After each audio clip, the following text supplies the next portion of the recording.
അസ്സലാമു അലൈക്കും വറഹ്മത്തുള്ളാഹി വബറകാതുഹു. 4ാം ക്ലാസ്സിലെ തജ്വീദുൽ ഖുർആൻ 2ാം ഭാഗത്തിലെ 2ാമത്തെ പാഠം അൽ ലാസിമു ഫി ഐൻ. ഐൻ എന്നതിലെ ഐൻ എന്ന അക്ഷരത്തിലുള്ള ലാസിമായ മദ്ദിനെ കുറിച്ചാണ് നമ്മൾ പറയുന്നത്. നമ്മൾ ഹർഫിയായ മദ്ദുകളെ കുറിച്ചാണ് പറയുന്നത്. ഈ പാഠത്തിലൂടെ പ്രത്യേകിച്ച് പറയുന്നത് നമ്മൾ ലാസിമായ മദ് എന്ന് പറഞ്ഞാൽ എന്താണെന്ന് പറഞ്ഞിട്ടുണ്ട്. മദ്ദക്ഷരത്തിൻ്റെയോ ലീനക്ഷരത്തിൻ്റെയോ ശേഷം അതേ കലിമത്തിൽ സ്ഥിരമായ സുക്കൂൻ വരിക എന്നാണല്ലോ പറഞ്ഞത്. അപ്പോൾ മദ്ദക്ഷരത്തിനെ നമുക്കറിയാം. അലിഫിനെ ഫതഹിനെ നീട്ടാൻ വരുന്ന അലിഫ്, പിന്നെ കെസറിനെ നീട്ടാൻ വരുന്ന യാ, പിന്നെ ഏതാ ലൊമ്മയെ നീട്ടാൻ വരുന്ന വാവ്. ഇതാണല്ലോ മദ്ദക്ഷരം എന്ന് പറയണത്. അലിഫ്, വാവ്, യാ, ഈ മൂന്നെണ്ണമാണ് മദ്ദക്ഷരം. ഇനി ലീനക്ഷരം ഏതാണ്? അതാണ് ഈ പാഠത്തിലൂടെ നമ്മൾ പറയാൻ പോകുന്നത്. അതാണ് ഫി ഐൻ എന്ന് പറഞ്ഞത്. ഐൻ എന്നുള്ളത് ഈ യാ ലീനക്ഷരമാണ്.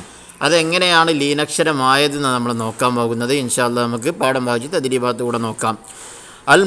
അൽ മദ്ദുൽ ലാസിമിനെ കുറിച്ചുള്ള പഠനത്തിലാണല്ലോ നാം നമുക്ക് താഴെ കൊടുത്ത ഉദാഹരണം പരിശോധിക്കാം. ഏതാ താഴെ കൊടുത്തിട്ടുള്ളത്? ഐൻ, സീൻ, ഖാഫ്. ആ ഹുറൂഫുൽ മുഖത്ത നമുക്ക് അടുത്ത പാഠത്തിൽ വരുന്നുണ്ട്. അപ്പോൾ ഈ അക്ഷരം നമ്മൾ പറഞ്ഞല്ലോ, പിന്നെ ലാസിം ഹർഫിയാണ് നമ്മൾ ചർച്ച ചെയ്യുന്നത്. ഇതാ നോക്കി, ഈ കലിമത്തിൽ 3 സ്ഥലത്ത് മദ് ലാസിം ഉണ്ട്. നമ്മൾ നേരത്തെ പറഞ്ഞിട്ടുണ്ട്. ഐൻ എന്നുള്ളിടത്ത് മദ്ദക്ഷരമല്ല, ലീനക്ഷരമാണ് ആ യാ. സീൻ എന്നുള്ളിടത്ത് യാ മദ്ദക്ഷരമായിട്ട് വന്നു. ഖാഫ് എന്നുള്ളിടത്ത് മദ്ദക്ഷരം അലിഫ്. ശേഷം അവിടെയൊക്കെ എന്തുണ്ട്? സ്ഥിരമായ സുക്കൂന്. രണ്ടെണ്ണത്തിൽ നൂനിലാണ് സ്ഥിരമായ സുക്കൂന്. അവസാനത്തിൽ ഖാഫ് എന്നുള്ളിടത്ത് ഫായിലാണ് സ്ഥിരമായ സുക്കൂനുള്ളത്. അപ്പോൾ ഈ കലിമത്തിൽ 3 സ്ഥലത്ത് മദ് ലാസിം ഉണ്ട്. ഇതിൽ ഐന് നോക്കൂ. ഐൻ എന്ന് പറയുന്ന അതുണ്ടല്ലോ, ആ അക്ഷരം ഐൻ, അവിടെ നോക്കാനാണ്. ഫതഹയുടെ ഉടനെ സുക്കൂനുള്ള യാ വന്നതായി കാണാം. ഫതഹിൻ്റെ ഉടനെ സുക്കൂനുള്ള യാ കണ്ട. ഈ ഐന് എന്ന് പറയുന്ന അക്ഷരത്തിന് ഫതഹാണല്ലോ. തൊട്ടടുത്ത യാന് എന്തായിട്ട് വന്നതിന്? സുക്കൂനുള്ളതായിട്ട്. അതവിടെ പറഞ്ഞത് ഫതഹയുടെ ഉടനെ സുക്കൂനുള്ള യാ വന്നതായിട്ട് കാണാം. കണ്ടോ, ഫതഹയുടെ ഉടനെ സുക്കൂനുള്ള യാ ആണ് അവിടെ വന്നത്. ഇങ്ങനെ ഫതഹയുടെ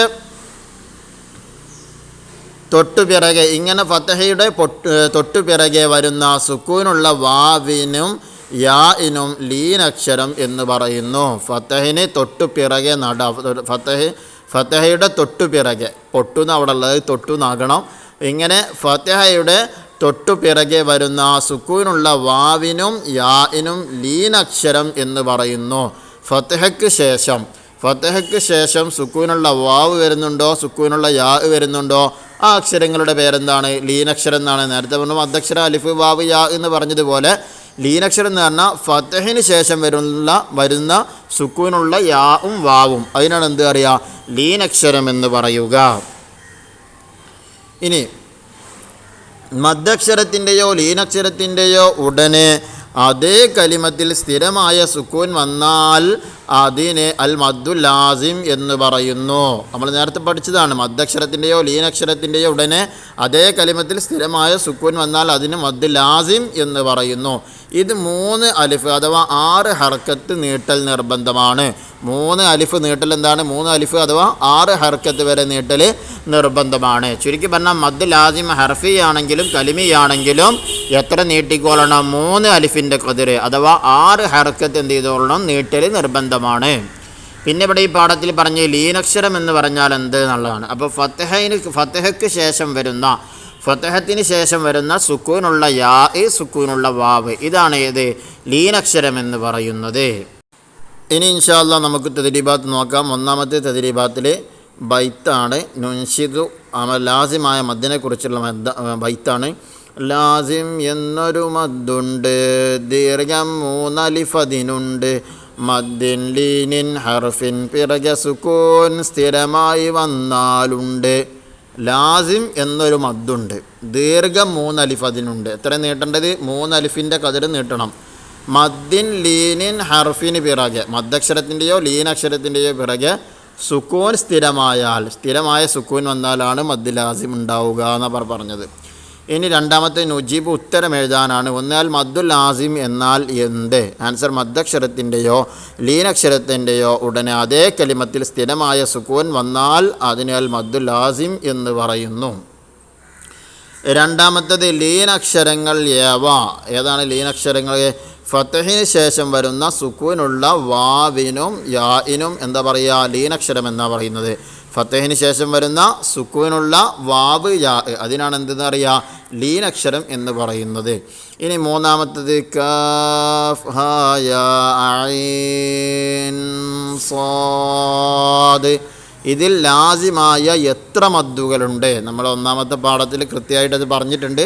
എത്ര മദ്ദ് അവിടെ ഉണ്ട് എന്നുള്ളത്. എത്ര ഉണ്ട് അവിടെ? 3 മദ്ദുകളാണ്. കാഫ് എന്നുള്ളിടത്തും ഐൻ എന്നുള്ളിടത്തും സ്വാദ്, അങ്ങനെ 3 മദ്ദുകളാണ്. 3 മദ്ദ് ലാസിമാണ് അവിടെയുള്ളത്. ഇനി അടുത്തത് ഐൻ സീൻ ഖാഫ്. ഇതിലെ ഐൻ എത്ര അലിഫ് നീട്ടൽ നിർബന്ധമാണ്? ഐനെന്നല്ല, അതിലുള്ള 3നെയും എത്ര നീട്ടണം? 3 അലിഫിൻ്റെ ഖദറാണ് നീട്ടേണ്ടത്. അവിടെ ഐനാണ് ഇവിടെ ചോദിച്ചത്, അതിന് പ്രത്യേകം ചോദിച്ചതാണ്. അപ്പോൾ ആ 3 അക്ഷരങ്ങളെയും എങ്ങനെ നീട്ടേണ്ടത്? 3 അലിഫിൻ്റെ ഖദർ തന്നെയാണ് നീട്ടേണ്ടത്. കാരണം മദ് ലാസിം ഹർഫിയാണത്. ഇനി അടുത്ത് മൂന്നാമത്തെ തഖ്സീസാണ്. 1 നഖർ സൂറത്ത് ഫുസ്സിലത്ത് വ നക്തശിഫു മിൻഹാൽ മദ് ലാസിം. സൂറത്ത് ഫുസ്സിലത്ത് മദ് ലാസിമിനെ ശ്രദ്ധിച്ചുകൊണ്ട് പാരായണം ചെയ്യാനാണ് പറഞ്ഞിട്ടുള്ളത്.